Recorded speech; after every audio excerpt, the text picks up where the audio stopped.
وبالاسلام دینا وبمحمد صلی اللہ علیہ وسلم نبی و رسولا. یعنی رضیت باللہ ربا، وہ اللہ تعالیٰ نا اپنا رب مانگے راضی ہیں. پھر رب کس کو بولتے ہیں؟ رب کی اپنی تشریح ہے.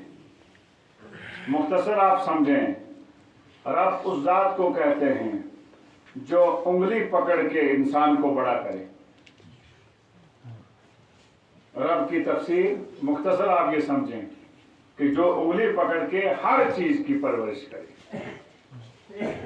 اس لیے سورہ فاتح کے اندر سب سے پہلے الحمدللہ رب العالمین.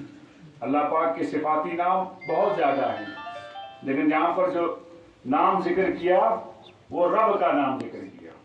رب کہتے ہیں تربیت کرنے والے کو، پرورش کرنے والے کو. اور پرورش کی ہر مخلوق کی اپنی ضرورت ہے. محض ہوا نا جی، سوند بات کٹا نہ کون کہ وہ جب بھینس اس کو صاف کر لیتی ہے تو پھر دوڑ کے کہڑا پاسے جائے، وہ تھنا والے پاسے جائے. تو اس چھوٹے سے معصوم بچڑے کو یا کچڑے کو کس نے بولا تم ادھر جاؤ؟ مرغی کی آواز میں جب مرغی انڈا دیتی ہے، انڈا دینے کے بعد بچے بنتے ہیں، تو جب وہ مرغی آواز اپنے منہ سے کرتی ہے تو اس کے بچے اس کے پیچھے کیوں جاتے ہیں؟ وہ بولی، مرغی کی بولی بچوں کو کس نے سمجھائی؟ رب نے. رب اس کو بولتے ہیں. ہر ماں اپنے بچے کو پہچانتی ہے، ہر بچہ اپنی ماں کو پہچانتا ہے.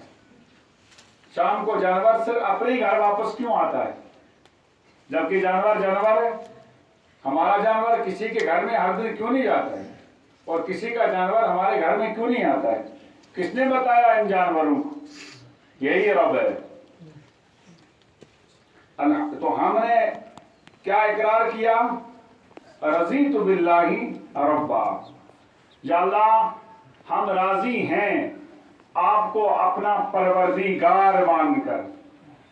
لہذا اب پروردگار کی طرف سے جتنے سارے احکام، جتنا بھی حکم آئے گا، وہ حکم موت کے ہوں گے، وہ احکام زندگی کے ہوں گے، وہ احکام شادی کے ہوں گے، وہ حکم وراثت کے ہوں گے، وہ احکام مساجد بنانے کے ہوں گے، وہ احکام پڑوسی کے ساتھ سلوک کے ہوں گے.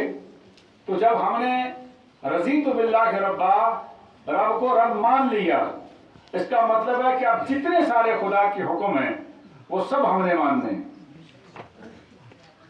ورنہ دعویٰ دلیل کے مطابق نہیں ہوگا، دعوے پر دلیل چاہیے، ہے نا جی؟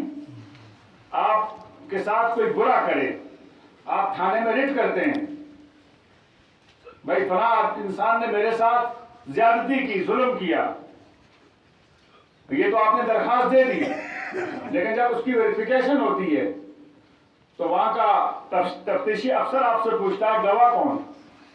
اس تمہارے دعوے پر دلیل کیا ہے؟ اگر آپ نے اپنے دعوے پر دلیل دے دی تو آپ نے اپنا کیس جیت لیا.